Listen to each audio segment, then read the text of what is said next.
All right. I assume we are live both on YouTube and on X, formerly known as Twitter. I am joined by Joseph Minnick and Dale Stenberg, and we're hoping to do a weekly live stream every Friday at 4 p.m. Eastern Time. I'm sure there'll be modifications on times and things like that, depending on if we get distracted by Dale's beard or not. Um, but the idea would be to kind of like talk about what's going on this week, have a bit of a fireside chat among friends, and bring in some of the key ideas and notions that we all hold dear when it comes to living the good life or the happy life. And Mm. all of us were just commiserating about the misery of life, and how, Ned Flanders' Christianity probably is insufficient by the time you hit, well, this part, I'm extrapolating now, by the time you Mm. hit your mid 30s and families undergo crises and traumas, death occurs, sudden death, miscarriages, and all the rest. And all of us, to a degree, have experienced something of this, personally or in our close circles. And I think all three of us, although I guess, Joe, you haven't said so, but I assume so, have really found the work of Boethius to be incredibly helpful. And we're Mm. all Christians, and yet, as far as I know, there's not one explicit Bible citation in this, although there's allusions to the Psalms and things. And so that's maybe just like an interesting pathway. So, in light of the misery of life, I have found this incredibly helpful, and yet there's no explicit Bible verses. So, Dale, why don't you say Mhm. something wise about that? Yeah, I don't know if I have anything wise to say about it, but yeah. So one of the things, so just to set it up, Boethius, for those of you who don't know Boethius, Hmm. 5th century Roman senator, gets betrayed by his friends, and they lie about him. He gets arrested, exiled, thrown into prison, torn away from his family and his father, who he mentions throughout the book, The Consolation of Philosophy, and basically is promised torture and execution at some unknown date, but not too far in the future. And so when I teach this book, I try to get my students to just embrace what that means. Like, imagine if someone kicked the door in, threw a bag over your head, took you to a concrete cell, and said, "We're going to be back soon to torture and kill you." Like, what would happen to you psychologically? You'd probably be in shock for a minute, and you'd break down and you would cry and you'd probably pass out or throw up or whatever. But when you had a moment to stabilize yourself, you would begin to think about what? And this is Boethius's Mm-hmm. Consolation of Philosophy. And Boethius says, "How can I be happy after I've lost everything that I care about, and I know that I'm going to die very soon?" So he is looking at all of the kind of nightmarish scenarios that we could all imagine, and he is trying to be happy in that.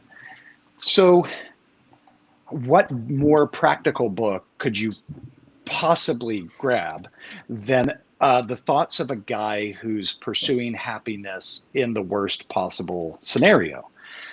So that's why Boethius, a lot of people say, if we're trying to teach philosophy, Boethius is a bit too heady. It's like, no, it's actually deeply pastoral and practical. Um, but Boethius basically sets out a conversation. It's a dialogue with Lady Philosophy, which is just Boethius. And so he was a student of philosophy. Boethius has written books on music.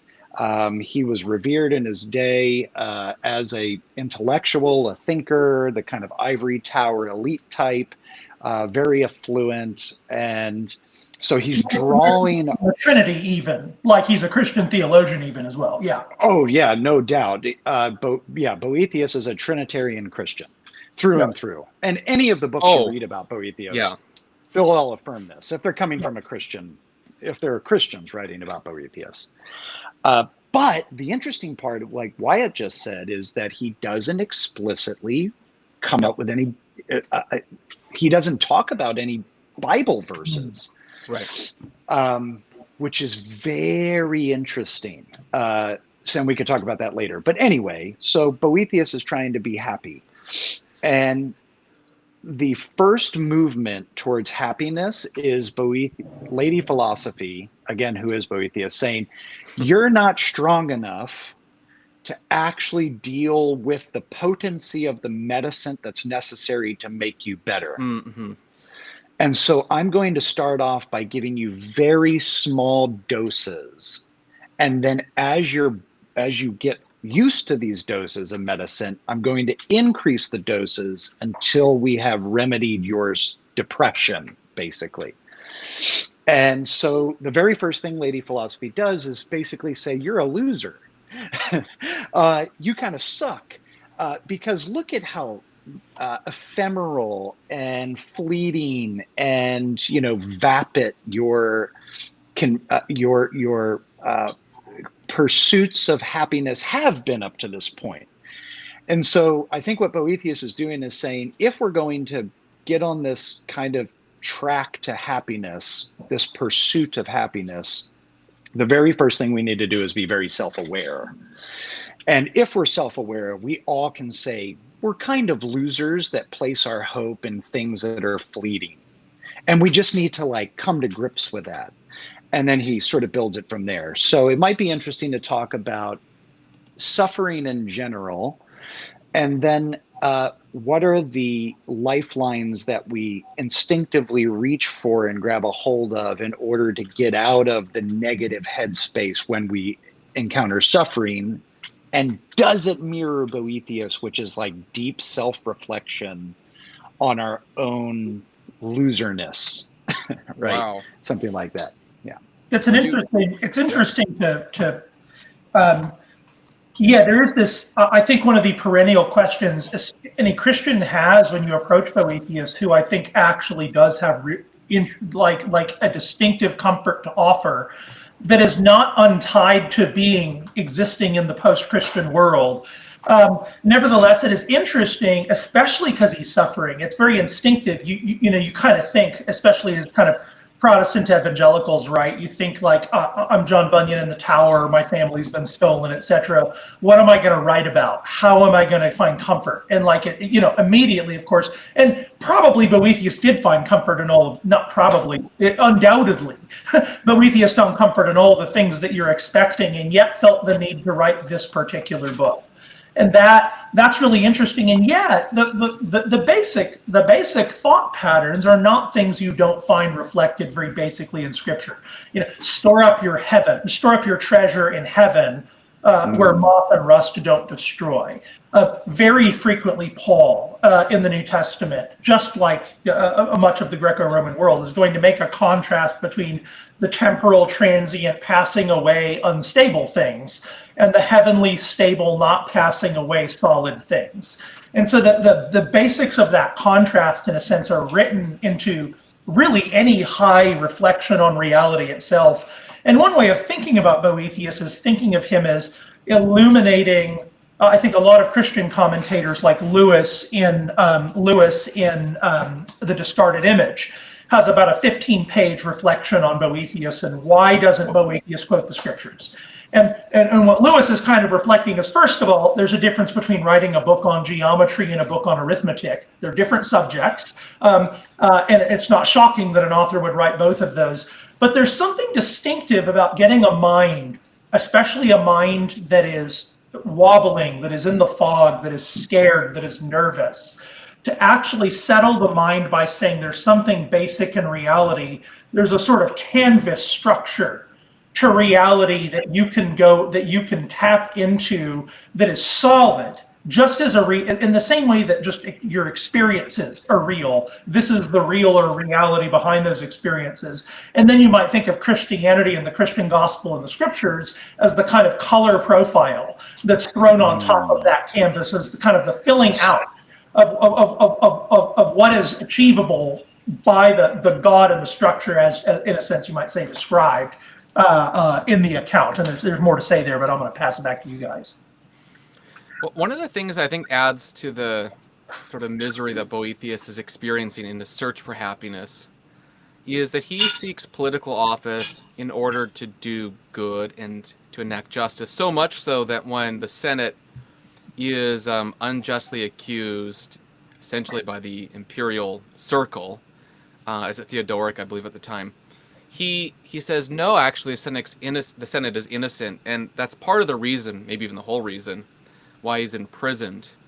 And the Senate Mm. that he defended is more or less abandoning him as well. So Mhm. when you think of, like, I think it would be pretty easy for me to suffer if a million people surrounded me and said, Wyatt's so great, he's doing this because he's the best ever. But if Right. everyone around me says, "Oh, you're dumb," like, just go along with things. Like, why are you doing this? And then says, "Oh, I don't even want to be near you because now you're in the penalty box." Well, Mhm. is penalty box communicable? Okay, I Oh, think we can. I understand that. Yeah, Yeah. yeah, So, yeah. I got you. I actually think that adds to the difficulty. And Dale Mm, mentioned the ways that we try to escape. Actually, Boethius mentions 5 in book 3: Yes. money or wealth, honor, power, glory, and pleasure. So wealth, in a sense, is here and gone again. It's like Bitcoin; it's up one day and down the other. Mhm. Honor is, in this case, honor from others, which he's more or less been abandoned by the honorable people. Power, he can't exercise even the power to get out of prison, although he'll Right. redefine potency in a little bit. He'll actually argue that those who are, anyways, glory, which typically is the effect of a good work done. I don't know exactly how he uses it here, and then pleasure is pretty straightforward. Mhm. Like, those things are not going to help him out because he doesn't have access to them. They're, Yep. we mm, might say, outside of him. And Yep. you remember in Lion King when Simba's looking at the water and Mufasa appears above him, and he says, it's either him or Rafiki, I can't remember. Remember who you are. Mhm. Well, earlier in Boethius's Constellation of Philosophy, Lady Wisdom says you forgot who you are, or what you are, actually, Yes. what you are. And I don't know, I can't remember the exact context, but essentially wise because it's, you have everything you need, as Rafiki Yeah. says, in here. So Yeah. Lion Right. King is a Stoic Christian story. Just want to put that out there. Yes. And Yeah. Rafiki is Lady Wisdom, maybe. Well, and so it might be worth it to like chat about this for a minute. So, like, yes, what is the role of Stoicism? Uh, so it's obvious that what Boethius is trying to tell us is, if you care about these 5 things, which I always labor to carve out a 6th category with my students, and we can never find any. So, like, those 5 categories encompass everything that we try to pursue to find satisfaction. And I haven't found anything that falls into like a 6th category. So, just that in and of itself, like, Boethius's mind is so sharp at this point that he is like taxonomizing all of the movements of the will to feel satisfaction in every realm where satisfaction can possibly be pursued or something. Um, but he is stoic. I mean, he's kind of stoic, right? It's like, listen, the nature of fortune. So you've got Lady Philosophy, you got Lady Fortune. Lady Fortune is everything in the created order. That is fortune. So, like, it's not good luck. It's not the way that we use fortune. Uh, well, it is kind of, but what he's saying is the nature of fortune is change. That's what fortune does. That's her nature. She changes. Mm. And if you put your hope in Lady Fortune, which encompasses these 5 things: honor, glory, wealth, uh, um, Pleasure. pleasure, and prestige, then all you're ever going to do is work really hard to get it because it's Ooh. elusive. And then once you, let's say you grab a hold of it, you're going to work really hard to keep it. And all of that is miserable Yeah. because it could just fly away. And to like loop back around to what we were just talking about, if I were to say one of these things I pursue more than the others, it would be pleasure. And for Boethius, pleasure means food and drink, and sex.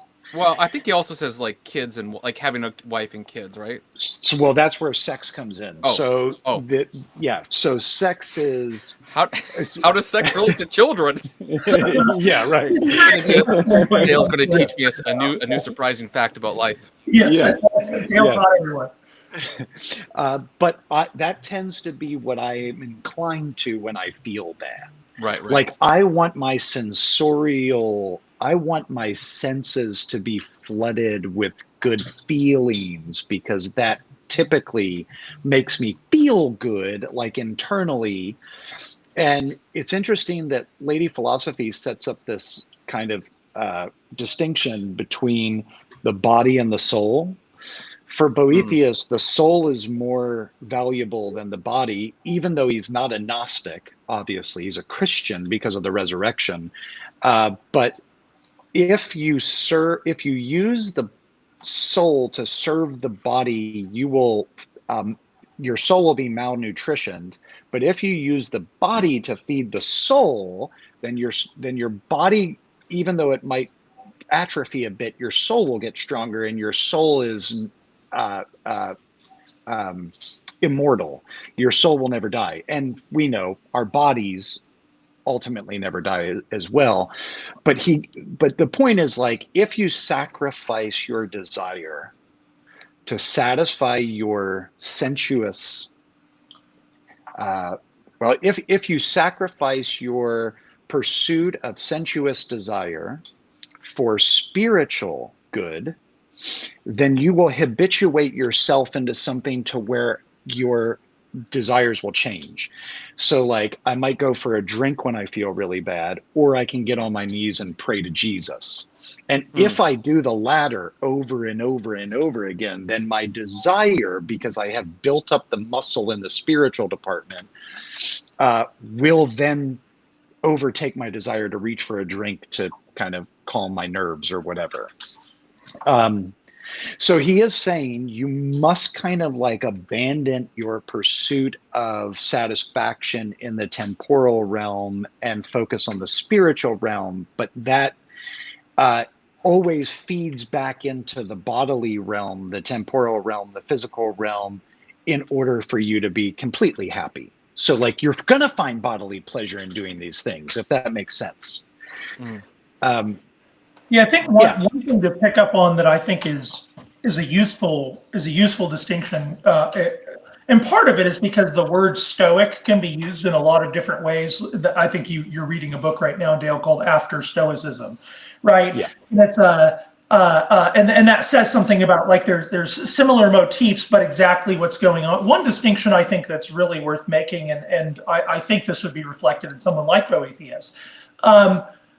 Is the distinction between a sort of stoicism, and I almost don't want to use the word, but let's say we were playing with it, a stoicism that requires a kind of suspension of human feeling and gets above human feeling by the suspension of the feeling, versus maybe, again, I don't want to call it a stoicism, but a stability of soul that is achieved by actually just making the soul so much larger that the genuine pains and disappointments of life, which are genuine pains and disappointments, and you never have to be in denial about them, but your soul has been opened to such a larger pool of peace and pleasure and good that you're able to endure those things within the ocean reservoir of God's goodness. And I think there's a distinction there between what you see develop in the Christian tradition and some of the more ancient philosophical traditions and even some Eastern traditions, where it's like, I'm incapable of hate. Well, that's because you've turned off feelings. You're incapable of feelings.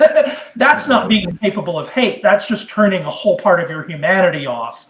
And then never having to confront the fact that you can't handle the feelings. And I think so much of what you see in the New Testament is a very real engagement with human persons, but then a putting of those persons within such a peace of Christ. And what you see is a philosophical journey very similarly here. And a Christian, again, it's a post-Christian philosophical journey in one sense, and I'll say something about that in just a second. But the goal, nevertheless, is really to expand the soul, like the Grinch can handle the noise of Whoville because his heart expanded 3 times that day.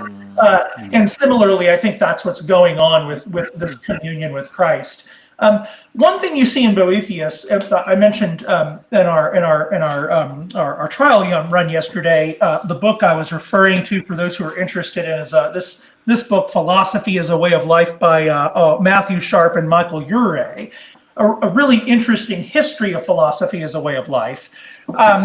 And there's a 4-page discussion on Boethius as kind of the last of the ancient philosophers. And yeah, there's this sense that, like, nevertheless, what is clear in Boethius that is not as clear in, say, Aristotle and others, is that happiness has something to do with directly linking all the way up to God, and God is not impersonal in Boethius. There's something of like a happiness is dwelling within happiness himself, who's ultimately a person. Happiness is a person. Yeah. I don't know if Boethius quite, and of course he's famous for developing our notion of person in some sense. He comes up with the famous definition, the subsistence of a rational nature, something like that. But right. But I actually think what you're saying, Joe, and I'll let you keep going, is like, it's not really a purely Stoic book, given his view of providence and fate and the personality of God. Like, I'm not like in any kind of Stoic expert, but their view of fate and God would be very different than Boethius's, where God is like this good father. He can only be good. He can only be happy. He grants happiness, goodness, pleasure, all these kinds of things in him. And we have all these little permutations of that emanate from God. I can't say that probably. Yeah. That come from God. And by happiness, we become happy. By godliness, we become... By happiness himself, we have happiness. So there's something there that I think, he's not just like a Stoic philosopher who happens to be a Christian. He's a Christian who speaks the language of the day to show you how, as a Christian, reality... Look, most of us live in Ecclesiastes and Proverbs, not Romans, I don't know, 5 or something in our everyday life. Right. And I think he's doing that. One of the things that's really helpful for me, and I know I cut you off, Joe, and I said I would get right back to you, and then I just sort of jumped into something entirely different. Doesn't matter. Yeah, you can just do that to Joe. Just as a habit, I'll just keep doing that. I'm not apologizing. I'm just noting. Yeah. I was about to make a joke that probably would not be good to make on a live stream. Anyhow, it's important. I think in the big picture is like Christianity is true, and it's true within the scope of reality. Yeah. Yeah. And sometimes we almost flip the script where like Christianity, I mean, there are ways you could talk about this as well, but Christianity is everything, and then everything else is sort of like within it.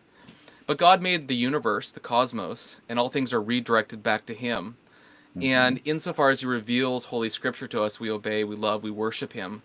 But if I'm going to ask the question, who should do brain surgery on me because I have a tumor, I may use Proverbs to wisely make a choice, but I'll find someone who, through physical study, understands the brain. Right.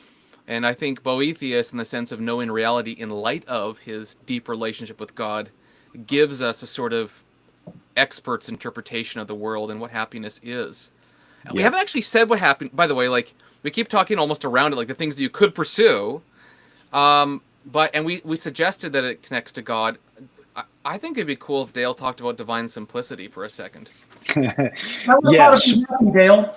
Well, this is where we need like Ryan. This is the live stream that will answer. We'll bring him up and be like, so Ryan, what's a divine simplicity? It's like someone who's not very smart, maybe simple, Yeah, I mean, I think in Boethius, he talks about the human will, the freedom of the will.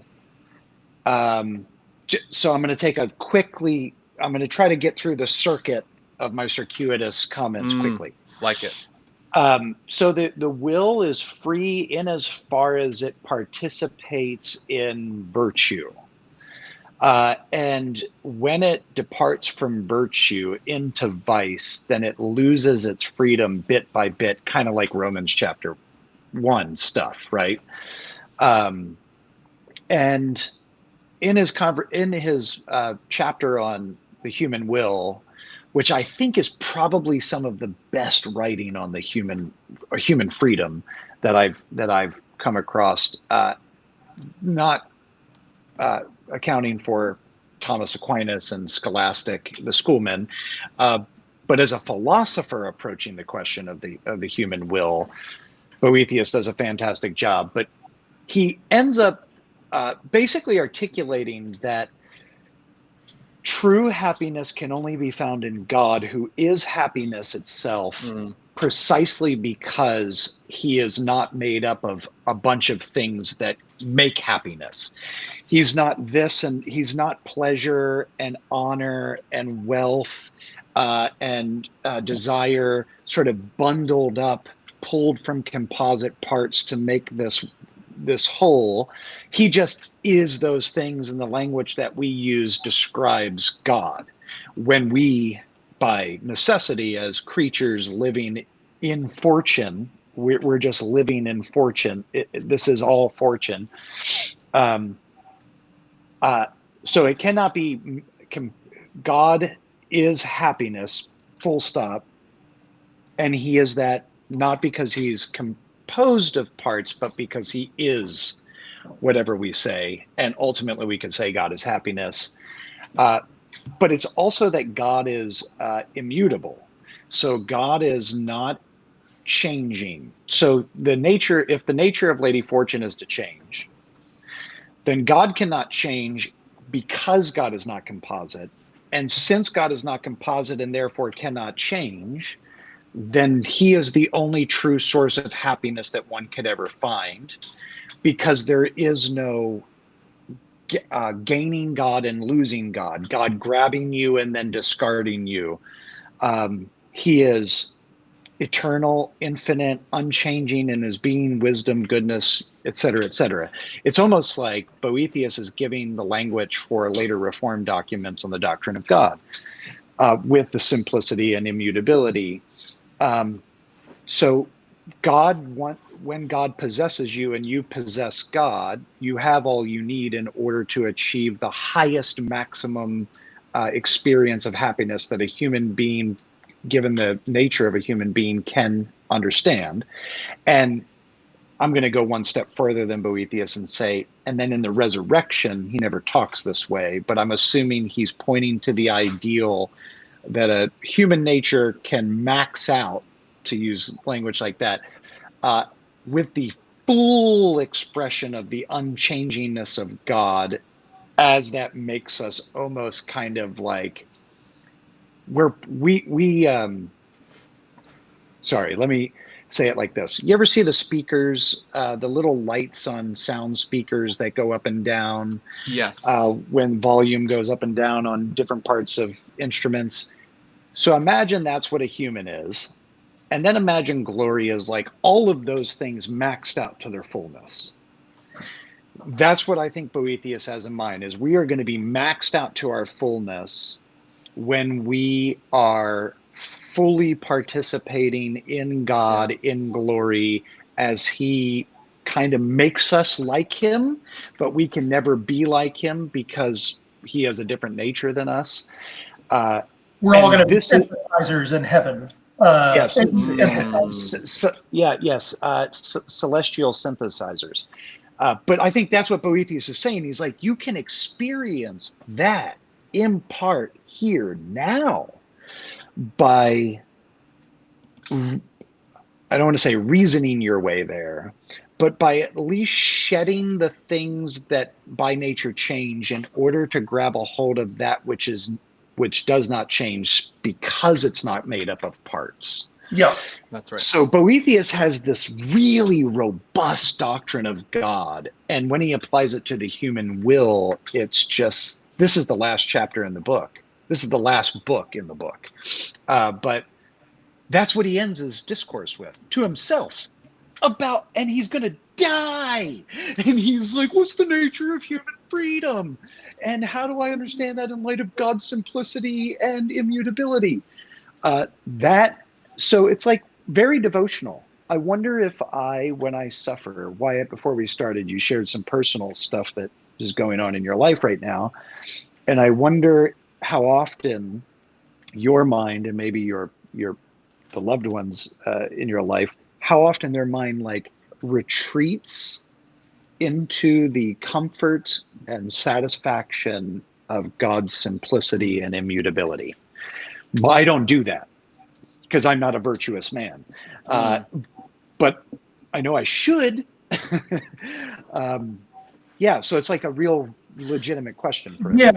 everyone. And just a comment on simplicity, I think one of the things, like, and of course, a lot of people who are in our network, thought a lot about divine simplicity, but if it's kind of newer language to you, it's not simple as opposed to complicated, it's simple as opposed to composite. And Dale has captured that. We're not made of parts. And the reason that relates to this kind of notion of immutability, in an old sense, our good colleague Ryan Hurd would always want to remind us that simplicity is mostly a negative term in terms of removing what we're doing with God as saying he is who he is, perfectly changeless. And the way our mind can understand what that means is largely through removing the kinds of compositions that we experience from God.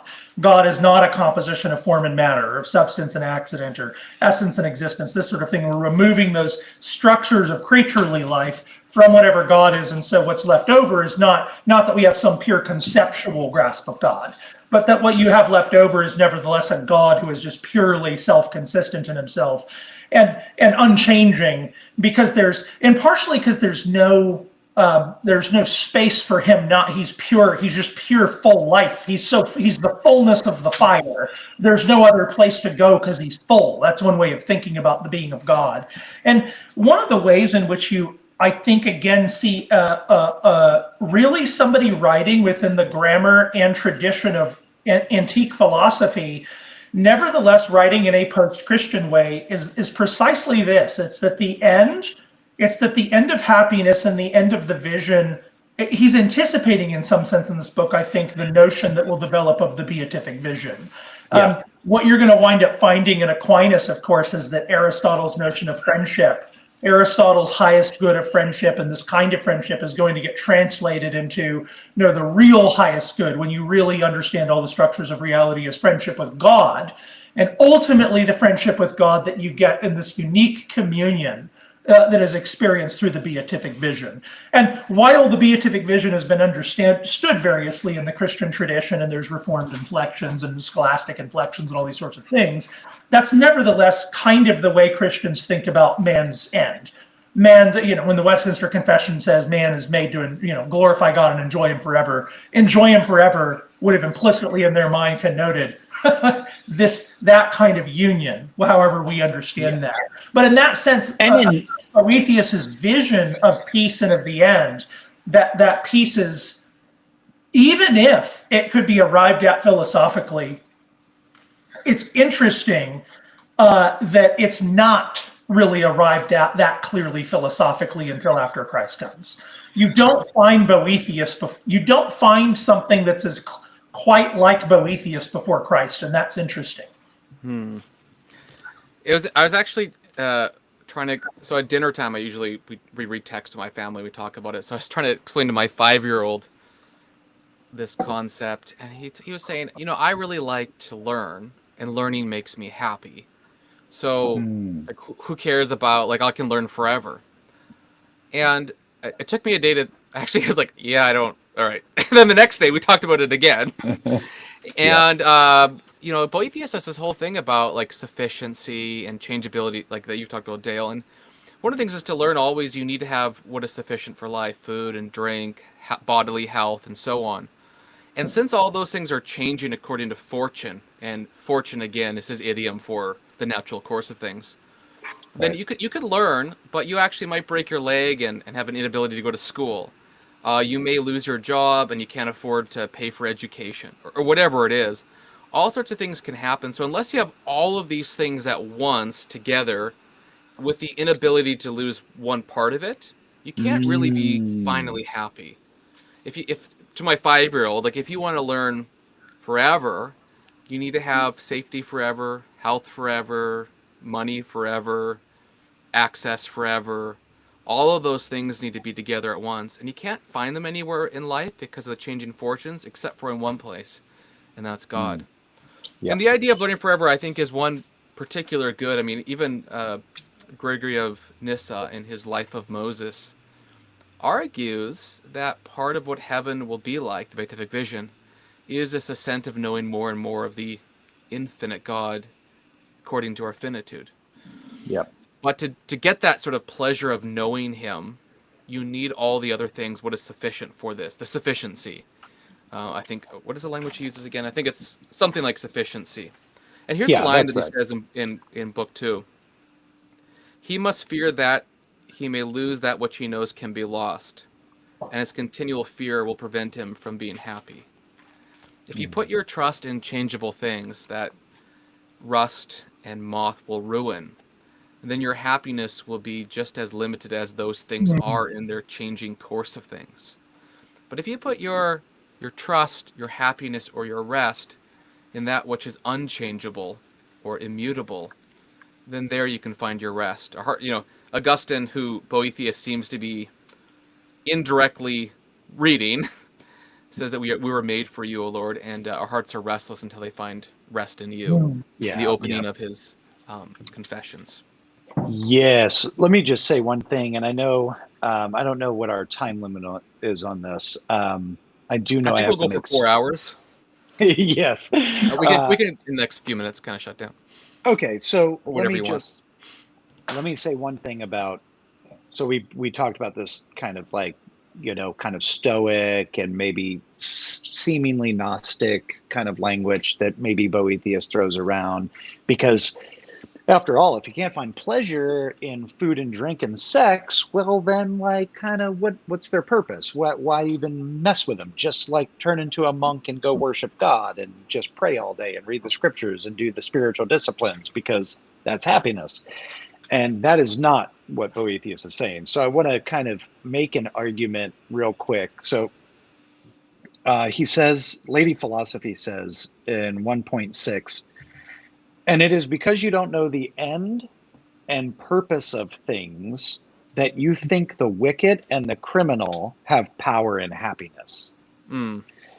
I'll read it one more time. And it is because you don't know the end and purpose of things that you think the wicked and criminal have power and happiness. And if you think about what happened to him, he was betrayed. He's the one suffering. His supposed friends, who are the criminals, they're living happy lives because they're not in jail. They're not about to be executed. They're with their friends. And Boethius is lamenting this to Lady Philosophy, like, it's not fair. I was virtuous and I thought that's what happiness was, but no. And Lady Philosophy says it's because you don't know the end and purpose of things. So you don't know the telos of things. You have not considered deeply the nature of things and what their end is and the proper use of things. And I use that to kind of get into this discussion of how then should we use things that do give us happiness. And it's like only according to their purpose and their end. Right. And this is the tradition. But as Joe stated, Boethius is kind of like right at the headspring of the tradition. So like, okay, food. What do I use food for? What's its end and its purpose? It's to satisfy, it's to give me nutritional value so my organs function properly and my body continues to kind of flourish. But like, that's not it. This isn't the Matrix where we're eating goo that's packed with perfect nutritional value in this oatmeal, like tasteless, sludge. I want to eat a steak. And I don't just want to eat a steak. I want to eat a good steak. And I want to have a glass of wine. And I don't want to just have a glass of wine. I want to have a good glass of wine. And I don't just want to, have a romantic encounter with my wife. I want to have a good romantic encounter with my wife. So like, we're always looking for the good of the things that are given to us to use. And you cannot use something well if you use it outside of its purpose and its end. So like, if I try to find happiness if I'm looking for my appetite to be satiated through eating a steak, well, then I eat the steak and I appreciate the steak for what it is, and I don't sit down at a buffet and try to shove 15 steaks into my face because I'm always chasing the taste. It's like, that's not the point. The point was for the steak to provide nutritional value, but also to taste good. And it will stop tasting good at some point if you just gorge yourself on it. Mm-hmm. Mm-hmm. And this is temperance in all things, right? This is that median between vice and virtue. This is what we're always looking for. And this is what Lady Philosophy is trying to remind Boethius of throughout the book is it's not wrong for you to find happiness and prestige and money.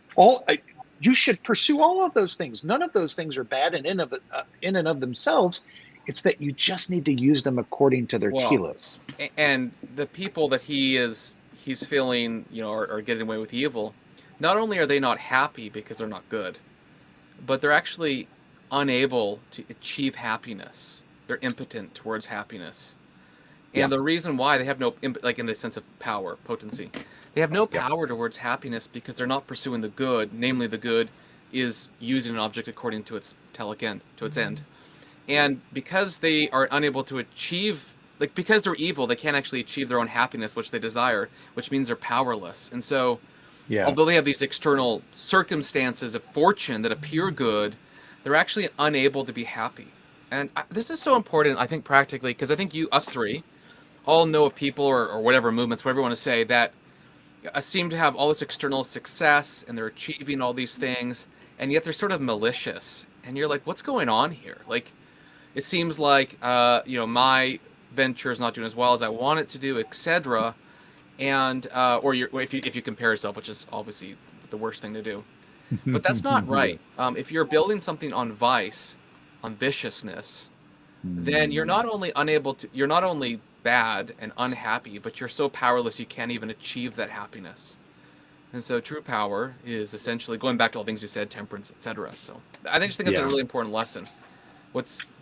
Anyways, Joe, just one last do you thing. want to finish us, Joe, with a final piece of wisdom? I'll just mention one last thing. Like, I go back to Lewis's notion of chronological snobbery, and so much of when you confront a text like Boethius, it makes sense. I'm still. I said yesterday on Livestream, I'm still a Calvary Chapel evangelical, right? That's like you can take them out of Calvary Chapel, but you can't take the Calvary Chapel out of the boy. And one of my kids goes to Awana. Weren't you making fun of me for that? I was making fun, but I went to Awana, and of course. But Lewis has this great line, I think, that helps us capture, like, maybe sometimes I think when you get at a text like this and it's like, what is that? That just feels foreign to me. Maybe it's just worth saying, not in a judgy way, but maybe you're not getting it. So here, Lewis has, this is his last paragraph after 15 pages of reflection on this in the discarded image, which is significant. Discarded image is only 200 pages long. He spends 15 pages on Boethius. Show the cover of the book before you read it, because it's an amazing cover. Oh, this is the worst cover of a repo. It's like Cambridge Press too, isn't it? It's like some big press. It's like, I don't know, whoever. The design is like someone's gloves. Whoever made that. It doesn't make any sense. It doesn't make sense. Yeah. I was the designer. It was me, guys. Oh, so you got fired. He hired you. There you go. That's what happened. So Lewis says this: Gibbon has expressed in cadences of habitual beauty his contempt for the impotence of such philosophy to subdue the feelings of the human heart. But no one has ever said it would have subdued Gibbon's. It sounds as if it had done something for Boethius. It is historically certain that for more than 1,000 years, many minds not contemptible found it nourishing. And I think that's an interesting comment. For 1,000 years, people who adored the resurrection of Jesus Christ to the core of their souls found this text very important for themselves, and that's interesting. Yeah. So the takeaway is love God and enjoy your life. It's St. Augustine. Love God and do whatever you want. Yeah. And enjoy the world. And read Boethius. Yeah. I think so. Hey, Joe, you're going to hang out with Dale at the end of the month. Do you want to just know what you're doing there for the sake of anyone who's watching this? Yes. Oh, Or Go ahead, Dale Dale. could. I don't know. Whoever wants to. See what's going on, and then yeah. Oh, so yes, we got cool stuff coming up. So, along with my work with Davenant, I also run a K through 12 classical Christian school down here in Brevard County, Florida. We're near SpaceX, where all the cool things happen on the Space Coast. And Dr. Bradford Littlejohn, Ooh, our I've heard of him. president emeritus, yes, will be down here to, we're going to do a symposium on his new book, Called to Freedom, on January 24th. At my central campus. So we have two campuses of Pietist Classical Christian. One's in Melbourne, the other one is the north end of the county. And Joe's going to come down. We're going to have a couple hours of listening to Brad talk about his book. We're going to do a panel. Gregory Shane Morris will be down here for the panel. So it'll be Joe, Shane Morris, Yep. Brad and I, and then we'll do some Q&A, and we've got books to sell. I'm also involved with a college that we're going to be opening up in August, and so we're receiving students now. It's called Christ College, and you can check it out at christ-college.com.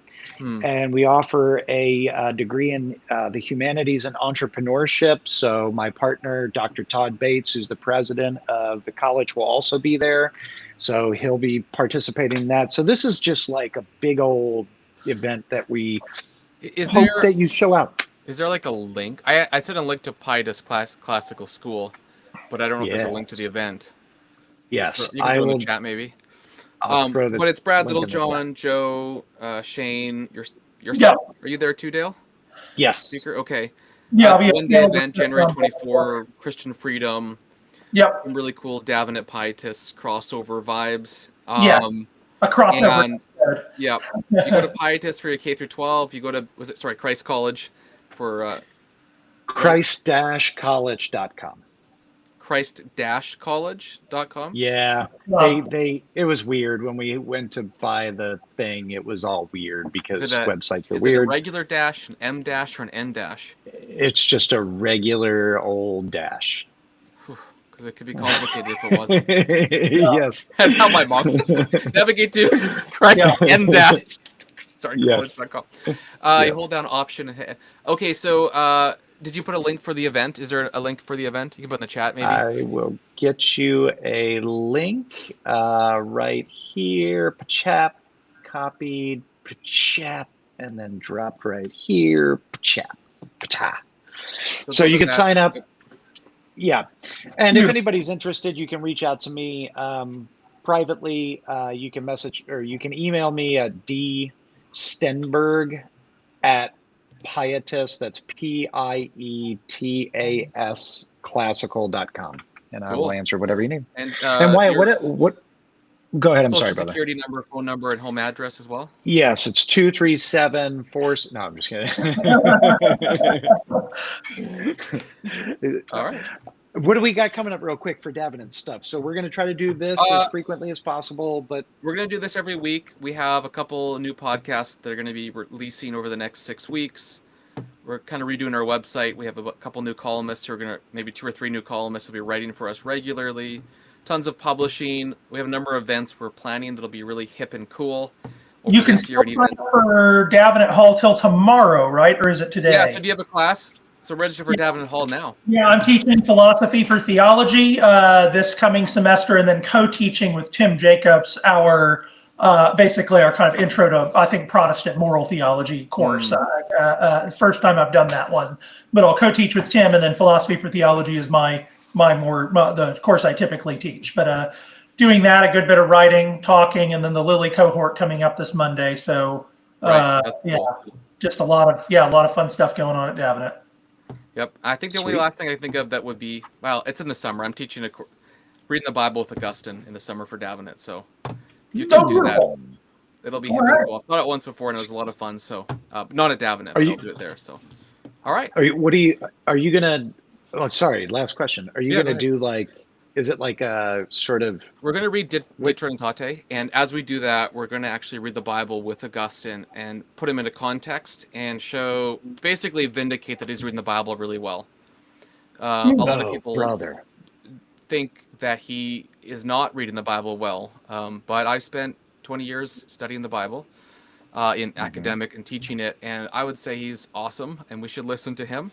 Yes. He has, the odd minor thing here and there that you're like, maybe, but overall he is a very, very good Bible reader. And if you understand how he reads the Bible, you will be much better off for it. So how to read the Bible with Augustine, or reading the Bible with Augustine, however we'll name it, the idea. But essentially going through his book on the Trinity to show how he comes to know God through Holy Scripture, Old Testament to New. Beautiful. All right. Thank you for putting this together, Wyatt. Good chatting with you, right. gentlemen. Next week, we'll talk about something even more exciting. Woohoo! All right, guys. All right, we're done. I mean, we're here, but we're done streaming, so we can swear now. Sweet.